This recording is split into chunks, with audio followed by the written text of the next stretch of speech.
कहतारी आगे पीछे डोलता रह बक बक बोलता रह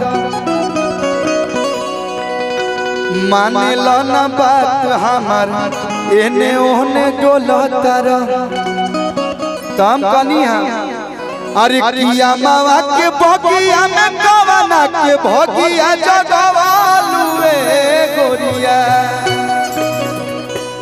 अरे किया मावा के भगिया में कवना के भगिया जगवालुए गोरिया। कहाँ से दागी लगल बा? अरे की कहावा में ओढ़नी बिछवलू की दगिया लगावलू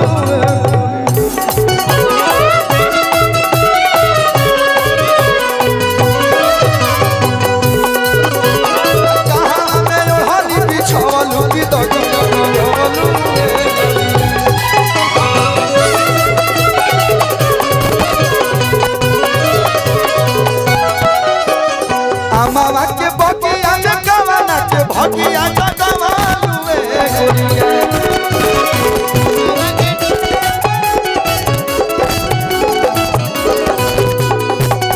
अरे मावा के बगिया में कवना के भगिया जगवालुए गोरिया। ओनियो हमार भाई लोग बालो हेलो हेलो हाँ हाँ ध्यान है उधर। अरे की कहावा में ओढ़नी बिछवलू की दगिया लगवलू ए गोरिया। कहावा में ओढ़नी बिछवलू की दगिया लगवलू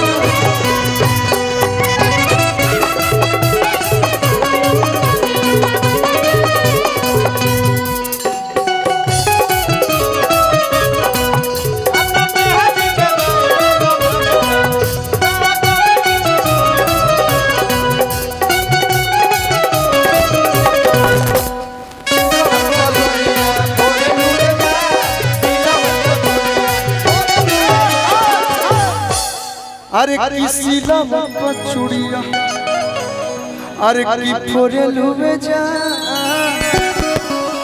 कि अपना राजा जी के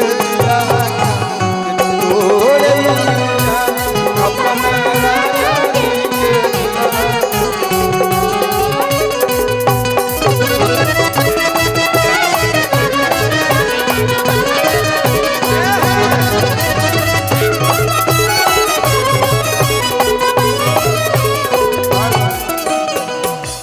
इधर भी लोग हैं कभी कभी हम लोग भूल जा रहे हैं लेकिन आप लोग हैं हम आते रहेंगे बीच बीच में। अरे चीनी के बाकी हेलो आदेश है कि मंच पर जितने लोग खड़े हैं प्लीज नीचे चेयर लगाए बैठ जाइए नहीं तो फिर प्रशासन के लोग आकर के उतारेंगे तो अच्छा नहीं लगेगा। अपने लोग ही हैं सब लोग अपने हैं इसलिए आदर पूर्वक आप चेयर पर बैठ जाइए। आपके लिए व्यवस्था है। आप ही लोग को मैं बोल रहा हूँ। मैं दूरदर्शन से थोड़े बोल रहा हूँ आकाशवाणी केंद्र पटना से। मैं मंच पर खड़े लोगों के लिए बोल रहा हूँ। आप बैठ जाइए कुर्सी लेकर के नीचे कुर्सी बहुत सारा है व्यवस्थित होकर के बैठ जाइए कार्यक्रम का आनंद लीजिए नहीं तो फिर प्रशासन आकर के उतारेंगे तो फिर किसी को दोषी मत बनाइएगा। हाथ जोड़ रहे हैं भाई। चलिए कल्लू जी। हाँ देखिए सब लोग से नम्र निवेदन है। कुछ देर बड़ी खाली रहा हमारा बुझाते हैं कि हम आइल बनी पटना में। अरे चीनी के बाकी रहला आ काहे के करेला तमाशा। अरे गरम करहिया में के कर छनावटा ठेकवालुए गोरिया। आज केकर भाग जगौलू हो बताओ। आज केकर झंडा गड़ाईबा। अरे की गरम करहिया में के कर छनावटा।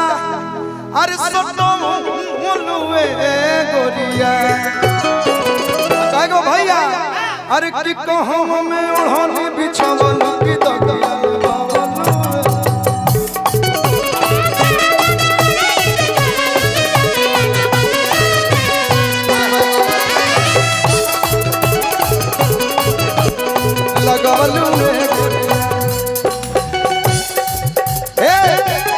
आहो गरमी के दिनवा आहो गरमी के आहो गरमी के दिनवा आहो गरमी के दिनवा आहो गरमी के आहो गरमी के